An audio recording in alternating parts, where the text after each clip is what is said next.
నమస్తే welcome to our channel. నేను మిషాల్ని. తమిళనాడు రాజకీయాలు ఇటు రాష్ట్ర వ్యాప్తంగా కాదు, దేశ వ్యాప్తంగా కూడా హాట్ టాపిక్ గా ఇదే చర్చ జరుగుతుంది. ఏ ఛానల్లో చూసినా సరే, ఏ సోషల్ మీడియా చూస్తున్నా సరే ఇదే ఒక్కటే చర్చ అయితే జరుగుతుంది. మరి ముఖ్యంగా ఎవరు తమిళనాడులో సీఎం కాబోతున్నారు, ఇదే కొద్ది రోజుల నుంచి కూడా ఇదే హాట్ టాపిక్ గా చర్చ జరుగుతుంది. మరి ఇప్పటికే టీవీకే విజయ్ అయితే ఇది మూడోసారి గవర్నర్ కలవటం కూడా జరుగుతుంది. అసలు మొత్తానికి ఎవరు స్టాలినా ఏంటి, అసలు ఎవరు తమిళనాడు రాజకీయాల్లో ఎవరు సీఎం అనేది కూడా ఉత్కంఠంగా నెలకొంది. మొత్తానికి అక్కడ ఏం జరగబోతుంది, ఇలాంటి అంశాలను చర్చించే స్టూడియోలో ఉన్నారు సీనియర్ జర్నలిస్ట్ దుర్గ కుమార్ గారు ఉన్నారు. వారిని అడిగే విషయాలను తెలుసుకునే ప్రయత్నం చేద్దాం. నమస్కారం సార్. నమస్తే మషాల్ని, మన వీక్షకులకు కూడా. సార్, ఇప్పుడు తమిళనాడులో సీఎం కావాలంటే మ్యాజిక్ ఫిగర్ ఉండాల్సిందేనని గవర్నర్ చెప్పడం కూడా జరుగుతుంది. అది అందరికీ తెలిసిందే. మరి మొత్తానికి తమిళనాడులో సీఎం ఎవరంటే ఏం చెప్తారు సార్? అసలు తమిళనాడులో చాలా ఒక మ్యూజికల్ చైర్స్ లాగా జరుగుతుందని అయితే అనిపిస్తుంది. గతంలో చాలా రాష్ట్రాల్లో ఇటువంటి కొంచెం క్లిష్టమైన పరిస్థితులు ఏర్పడినా ఇంత సంక్లిష్టంగా ఎప్పుడు రాజకీయం నడవలేదు. అంటే రోప్ వాక్ అంటారు చూసావా, అలాంటి పరిస్థితిగా ఉంది. తర్వాత ఇది రాజ్యాంగబద్ధంగా కూడా కొన్ని ప్రశ్నలను లేవనెత్తుతుంది. గతంలో ఇవన్నీ రాజ్యాంగబద్ధంగాను కోర్టుల్లో, సుప్రీంకోర్టులో కూడా తేలిన అంశాలే అయినప్పటికీ ఇప్పుడు గవర్నర్ గారు చెబుతుంది ఏంటంటే, నేనేమి వ్యక్తిగతమైన రాజకీయ క్రీడగా ఆడటం లేదు, ఈ రాజకీయ బేరసారాలు జరిగి ఇది ఒక వ్యాపారంగా మారకూడదనే ఉద్దేశం మీద మాత్రమే నేను 118 మ్యాజిక్ ఫిగర్కి సంబంధించిన సభ్యులు ఎవరెవరు ఉన్నారో వాళ్ళ డీటెయిల్స్ నాకు ఇవ్వమన్నాను, అంతే తప్ప నేనేదో దీంట్లో స్వార్థ ప్రయోజనాల కోసం కాదు అని ఆయన చెప్తున్నాడు. గతంలో SR Bommai versus union of ఇండియాకి జరిగినటువంటి దాంట్లో అప్పుడు ఏంటంటే గౌరవ సుప్రీంకోర్టు ఎవరైతే అత్యధిక మెజార్టీతో ఉన్న రాజకీయ పార్టీ ఉంటుందో వాళ్ళని ప్రభుత్వ ఏర్పాటుకి మీరు ఆహ్వానించండి, ప్రమాణ స్వీకారం చేయించండి, టైం ఇవ్వండి, ఆ టైం లోపల శాసనసభలో వాళ్ళు బల నిరూపణ చేసుకుంటారు అని. బల నిరూపణ చేసుకోలేకపోతే చీఫ్ మినిస్టర్గా ఆ పార్టీ దిగిపోతుంది. మళ్ళీ ప్రత్యామ్నాయ నీరెస్ట్గా ఉన్న పార్టీని మళ్ళీ పిలుస్తారు. వాళ్ళు కూటమిగా వస్తారా, ఇంకో రకంగా వస్తారా, అది వేరే మాట.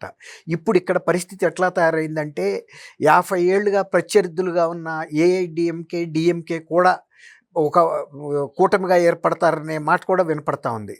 లేని పక్షంలో ఏఐడిఎంకే చీలిపోతుంది అనే మాట కూడా వినపడుతుంది, అలా షణ్ముగం నాయకత్వంలో. దీంతో ఇవాళ పళనిస్వామి కూడా అక్కడ మీటింగ్ ఏర్పాటు చేసుకుని, మేము అవసరమైతే ఎన్డీఏ కూటమిలోంచి బయటకు వచ్చేస్తాము అంటే దాని అర్థం ఏంటంటే డిఎంకేతో పొత్తు కుదుర్చుకోవడానికి మేము సిద్ధం అన్నట్టుగా ఇండైరెక్ట్గా ఆయన సిగ్నల్స్ ఇస్తున్నాడు. తంబిదొర్రాయ్ కూడా ఎంపీ డిఎంకే నుంచి ఆయన ఒక విచిత్రమైన ప్రకటన చేశాడు. పళనిస్వామి ముఖ్యమంత్రిగా అయ్యే అవకాశం ఉంది, భగవంతుడు గనక ఆశీర్వదిస్తే, తమిళనాడు ప్రజలు కూడా ఏఐడిఎంకేని కోరుకుంటున్నారు అన్నాడు ఆయన నర్మగర్భంగా. అంటే అక్కడ తమిళనాడులో ఇప్పటి వరకు జరుగుతున్న రాజకీయం ఏంటంటే, గత 50 ఏళ్ళుగా డిఎంకే ఒకసారి అధికారంలోకి వస్తే మరోసారి ఎన్నికల్లో ఏఐడిఎంకే వచ్చేది. ఇట్లా పార్టీలు ప్రతి ఎన్నికలోనూ మారుతా వస్తున్నాయి కాబట్టి ఒక నైతికంగా మేము కిందటిసారి మొన్నటి వరకు ప్రభుత్వంలో ఉన్నాం కాబట్టి ఇప్పుడు ఏఐడిఎంకేకి ఇవ్వటం సమంజసం అన్నట్టుగా ఆయన ఇండైరెక్ట్గా హింట్ ఇచ్చాడు. వాళ్ళు కూడా అందిపుచ్చుకోవడానికి సిద్ధంగా ఉన్నారు. ఇప్పుడు డిఎంకే కాంగ్రెస్ మొన్న టీవీకేకి సపోర్ట్ చేస్తుందని ఉద్దేశం మీద వాళ్ళు ఆ కూటమి నుంచి, ఇండి కూటమి నుంచి బయటకు వచ్చారు. కూటమి నుంచి బయటకు రావటమే కాకుండా లోక్సభ స్పీకర్ కూడా లెటర్ రాశారు, మా సీట్లు కాంగ్రెస్ పార్టీ పక్కన ఉంచొద్దు, వాళ్ళతో పాటు మేము పక్కన కూర్చోవడానికి ఇష్టం లేదు మాకు అని. ఎందుకంటే వాళ్ళు మాకు వెనుబోటు పొడిచారు, మాతో ఇన్ని సంవత్సరాలుగా మా కూటమిలో ఉండి టీవీకేకి మద్దతు ఇస్తున్నారు విజయ్కి అని. ఇట్లా ఏ క్షణానికి ఆ క్షణం మారుతూ ఉంది. అయితే ఏంటంటే ఇవాళ సాయంత్రం సిపిఐ, సిపిఎం, ఐయుఎంఎల్ అది కూడా ఒక లెఫ్ట్ పార్టీ, తర్వాత విసికే పార్టీ, వీళ్ళ నలుగురికి కూడా 4 8 సీట్లు ఉన్నాయి.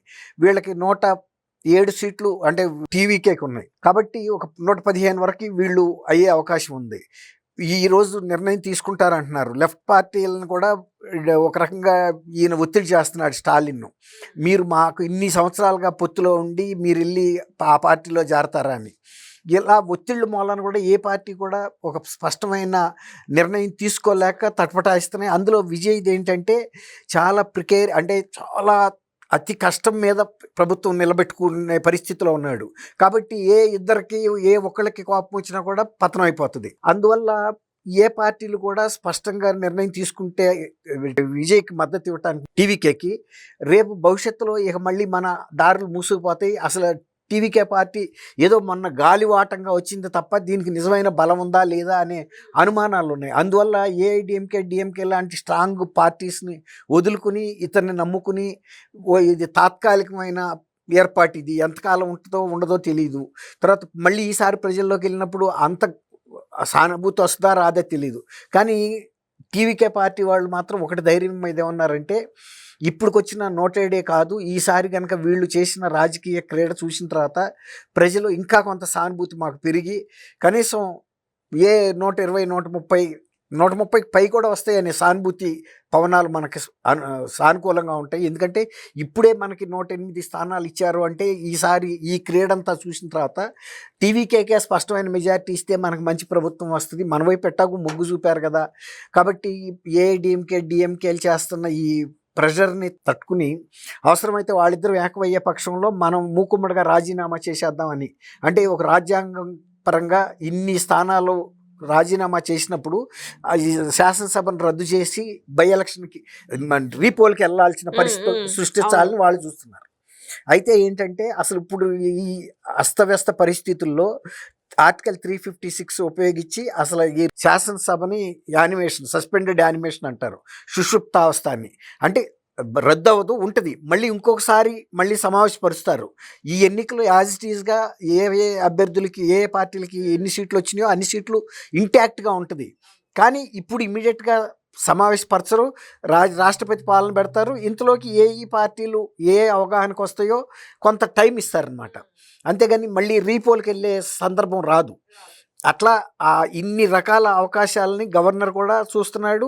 రాజకీయ పార్టీలు కూడా వాళ్ళకుండా అవకాశాలు ఎట్లా ఉంటాయా అనేది ఇప్పుడు డిఎంకేకి ఒక బ్రాడ్ అండర్స్టాండింగ్ ఏంటంటే, ఉదయనిధి స్టాలిన్ని డిప్యూటీ చీఫ్ మినిస్టర్గా పెట్టి పళనిస్వామిని చీఫ్ మినిస్టర్గా పెట్టి రెండు పార్టీలు ఏకమవటమే బెటరు. ఒక్కసారి ద్రవిడ పార్టీల చేతిలో నుంచి కనుక ఈ తమిళనాడు ప్రభుత్వం కనుక వేరే వాళ్ళ చేతుల్లోకి వెళ్తే ఇది ఇక జాతీయ స్థాయి పార్టీల క్రీడలోకి వెళ్ళిపోతుంది, మనం వాళ్ళ చేతిలో కీలుబొమ్మలు అవుతామని.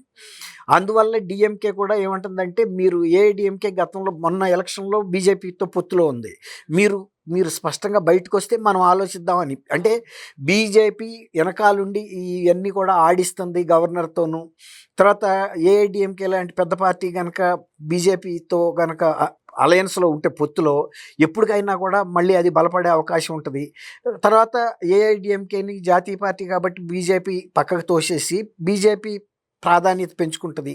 ఇప్పుడు గతంలో ఇప్పుడు పశ్చిమ బెంగాల్లో జరిగిన పరిస్థితే వస్తుంది. ఒకప్పుడు మరి తృణమూల్ కాంగ్రెస్ టీఎంసీ అక్కడ చాలా స్ట్రాంగ్ పార్టీ, 3 సార్లు అధికారంలోకి వచ్చింది.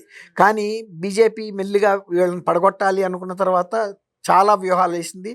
కాబట్టి తమిళనాడులో కూడా బీజేపీ బలపడే అవకాశం ఉంటుందన్న భయం రెండు పార్టీల్లోనూ ఉంది. ఒక రకంగా ఏఐడిఎంకే కూడా బీజేపీతో పొత్తు తెంచుకోవటానికి కూడా సిద్ధపడింది.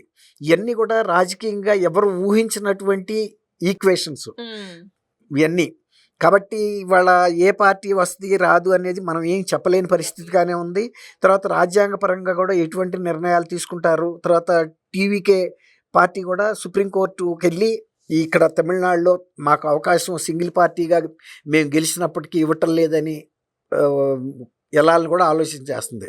కాబట్టి సుప్రీంకోర్టు గతంలో బొమ్మాయి కేసులో ఇచ్చిన తీర్పే ఇవ్వచ్చు బహుశా.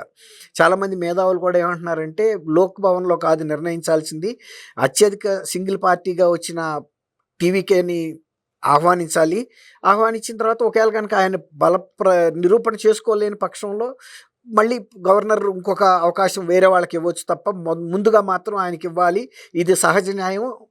గతంలో సుప్రీంకోర్టు కూడా సమర్థించినటువంటి తీర్పు ఇది అనే చర్చ తమిళనాడులో జరుగుతూ ఉంది. ఈ పరిస్థితుల్లో మరి బహుశా నేను అనుకోవటం 2-3 రోజుల్లో ఒక స్పష్టత వచ్చే అవకాశం అయితే ఉంది. కాకపోతే ఏఐడిఎంకే ఊహకు అతీతంగా కలిసిపోయినా కూడా ఆశ్చర్యపడాల్సిన పని అయితే లేదు. ఎందుకంటే రెండు పార్టీలు వీటి మీద తీవ్రంగా ఆలోచిస్తున్నాయి. ఈక్వేషన్ కూడా వాళ్ళకి ఒక అవగాహనకు వచ్చేసినట్టుగా కూడా కనిపిస్తుంది. ఏంటంటే పళనిస్వామిని సీఎం చేసి స్టాలిన్ గారి అబ్బాయిని డిప్యూటీ సీఎంగా చేయాలని. కానీ అత్యున్నత స్థాయిలో వీళ్ళు అనుకోవచ్చు, కానీ గత 50 ఏళ్ళుగా ప్రత్యర్థులుగా గ్రామ స్థాయిలో పోరాడిన కింద నాయకులు కార్యకర్తలు ఒప్పుకుంటారా లేదా వాళ్ళు కలవటం అనేది చాలా కష్టం. అసలు ఎప్పుడైనా తమిళనాడు విలేజెస్లోకి మనం వెళ్తే అక్కడ జాతీయ పార్టీలకి ప్రస్తావన ఏమి ఉండదు. డిఎంకేనా ఏఐడిఎంకేనా రెండు. ఎవరైనా కొత్త వాళ్ళు వెళ్ళినప్పుడు కూడా వాళ్ళు మన లుంగి అంచు చూస్తారు. అంటే డిఎంకే వాళ్ళేమో ఒక రంగు అంచు పెట్టుకుంటారు, ఏఐడిఎంకే వాళ్ళు ఒక రంగు. అలా చూసేది ఫస్ట్ అది అనమాట. అంత డీప్గా కార్యకర్తల్లో కూడా ఆ విభేదాలు ఉన్నాయి. మరి ఎంతవరకు ఈ పై నాయకులు కలిసినందువల్ల కింద నాయకులు కలుస్తారా, దీన్ని ప్రజలు కూడా ఆమోదిస్తారా ఆమోదించరా, ఇవన్నీ అంశాలు ఉన్నాయి. ఒకవేళ కనుక ఏ ఈక్వేషన్ అంటే కుదరక ఏ రాజీ నిజంగా కనుక మళ్ళీ రీపోలింగ్కి కనుక వెళ్తే నా ఉద్దేశంలో టీవీకేకే ప్రజలు సానుభూతి చూపిస్తారని అయితే అనిపిస్తుంది. Okay, thank you sir. Thank you Shalini, మన వీక్షకులు.